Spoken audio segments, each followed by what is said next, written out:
When someone comes and asks a Christian this question,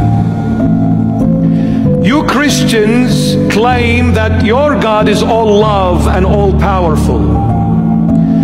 Then if He is who He is, all love and all powerful, how come He is allowing all this evil to infiltrate and to spread throughout the globe? If He is all love and all powerful, why isn't He stopping this evil?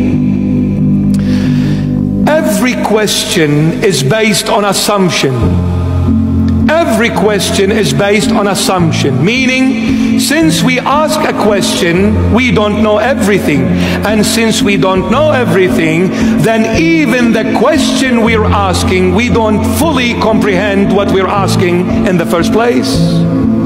So the best answer to the question is another question.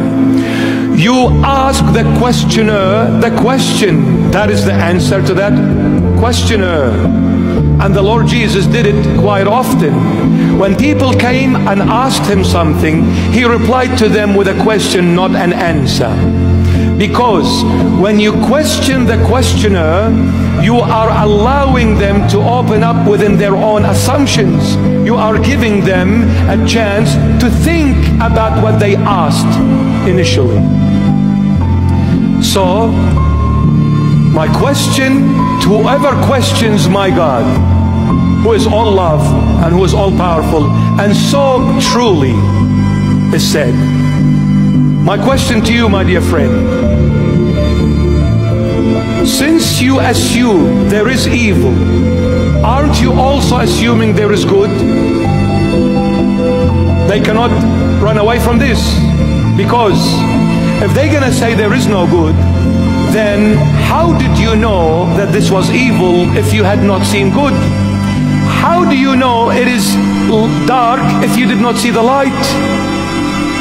If you didn't see the light, how would you know what darkness is? But since you saw the light, you understood this is light and this is darkness. So since you're claiming there is evil, aren't you assuming that there is also good? They'll say yes. Since you are assuming there is good, aren't you also assuming that there is a moral law that allows you to differentiate between what is good and what is evil? If there is no moral law, how do you know what is good and what is evil? It is through the moral law that gives you that insight to comprehend what is right and what is wrong, what is good and what is evil. Since you're assuming there is good, aren't you assuming also there is a moral law to give you the opportunity to differentiate between what is good and what is evil? They'll say yes.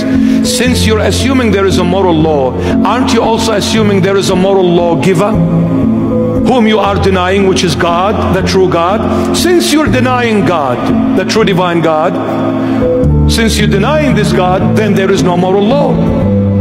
Since that moral law came from Him, and since He doesn't exist, then there is no moral law. Since there is no moral law, there is no good. Since there is no good, there is no evil. Then what is your question? The moment we take God out of our equations, then who are we? Next time somebody talks that denies God, I'll say, who is speaking? Because I don't know who you are. What is your identity? You're nothing without God, my dear friend. You're nothing.